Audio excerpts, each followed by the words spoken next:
नमस्कार दोस्तों, कैसे हैं आप सभी।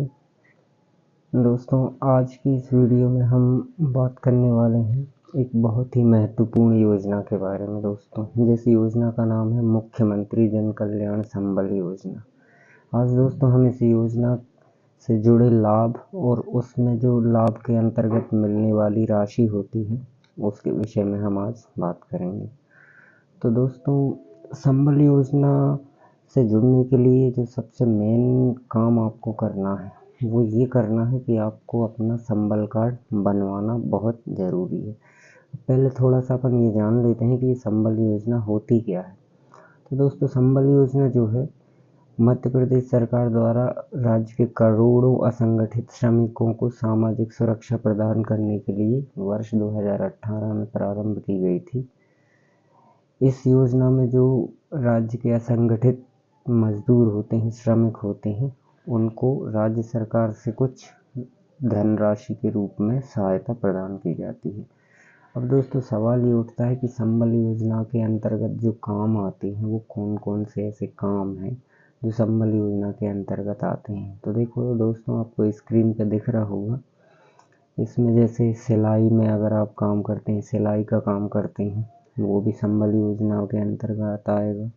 अगरबत्ती बनाने का काम करते हैं, खिलौने बनाने का काम करते हैं, खाना बनाने का काम करते हैं, पापड़ अचार जेली बनाने का काम करते हैं, सफाई या झाड़ू बुहारू की सेवाओं में काम करते हैं, साइकिल रिक्शा ऑटो चलाते हैं, प्राइवेट सुरक्षा सेवाओं में काम करते हैं, या फिर जो आपको स्क्रीन पे जो दिख रहे हैं जो काम, उनमें से यदि कोई भी आप एक काम करते हो तो आप इस योजना में जुड़ सकते हैं और अपना संबल कार्ड बनवा सकते हैं।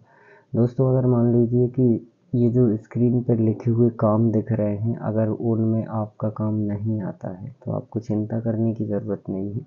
वो क्या है, स्क्रीन पे थोड़ी जगह कम थी और काम ज़्यादा थे, इसलिए यहाँ पे उसको मैंने पूरा लिखा नहीं है।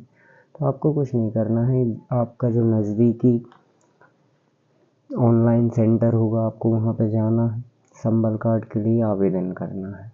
वहाँ पे सारी की सारी लिस्ट खुलेगी, उस लिस्ट में आप अपना काम देखेंगे और उस काम का आपको संबल कार्ड बनवाना है। आगे चलते हैं दोस्तों।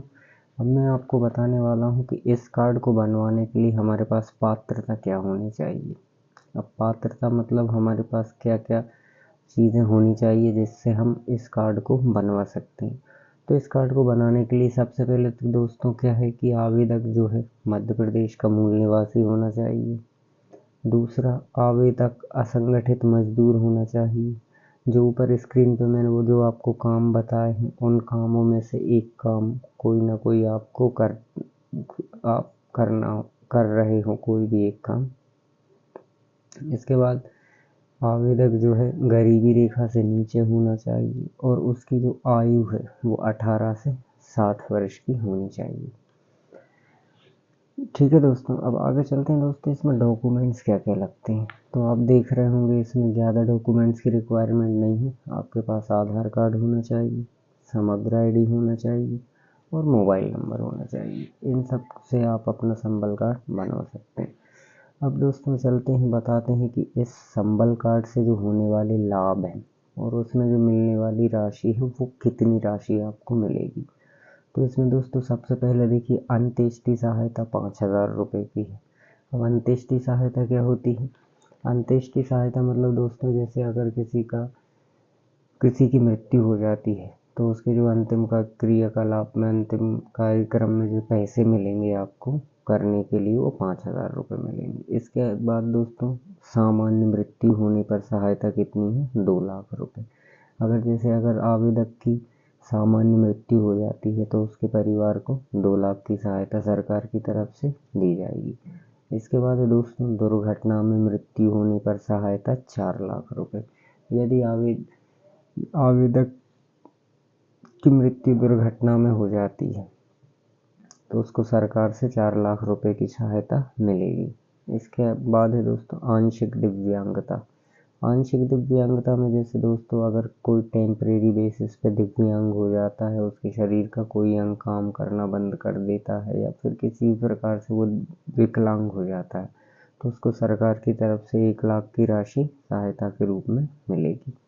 अगला है दोस्तों स्थायी दिव्यांगता सहायता 2 लाख रुपए। यदि मान लीजिए आपकी डिसेबिलिटी जो है, दिव्यांगता है, वो परमानेंट हो गई, जैसे आपका हाथ काम करना बंद कर दे या फिर शरीर का कोई भी अंग परमानेंट बेसिस पे खराब हो जाता है, तो उसके लिए सरकार की तरफ से 2 लाख की सहायता आपको दी जाएगी। अगला है दोस्तों प्रसूति सहायता। गर्भवती महिलाओं के लिए सरकार की तरफ से जो है सहायता दी जाती है। अगला है दोस्तों संबल स्कॉलरशिप। यदि जैसे दोस्तों अगर आपके पास संबल कार्ड है, अगर आपके बच्चे कॉलेज में पढ़ाई कर रहे हैं तो उनको भी क्या है स्कॉलरशिप दी जाती है। अगला है दोस्तों तय सीमा समय तक बिजली बिल माफ़ किया जाता है। इसमें दोस्तों सरकार ने कुछ लिमिट दी रखी है, जैसे पहले कुछ दिनों पहले थी कि 100 यूनिट तक अगर आप बिजली का उपयोग करते हो तो उसका बिल आपका माफ़ किया जाएगा। इसके बाद है दोस्तों कृषि उपकरणों हेतु सहायता। अब जैसे अगर आप कृषि से संबंधित काम करते हैं तो उसमें जो उपयोग होने वाले उपकरण हैं, औजार हैं, उनके लिए भी क्या है सरकार की तरफ से आपको सहायता राशि दी जाएगी। तो दोस्तों इस योजना से जुड़े ये जो कुछ मुख्य लाभ थे और उनमें मिलने वाली जो राशियाँ थी उसके बारे में आज हमने आपसे डिस्कस किया। दोस्तों अगर यदि आपको ये वीडियो इन्फॉर्मेटिव लगी हो, इस वीडियो से आपको कुछ जानकारी प्राप्त हुई हो और अगर आपको ये वीडियो पसंद आए हो तो दोस्तों मेरी रिक्वेस्ट है कि इस चैनल को सब्सक्राइब ज़रूर करें, वीडियो को लाइक करें और वीडियो को शेयर भी करें। मिलते हैं दोस्तों अगली ही ऐसी किसी वीडियो में, तब तक के लिए धन्यवाद।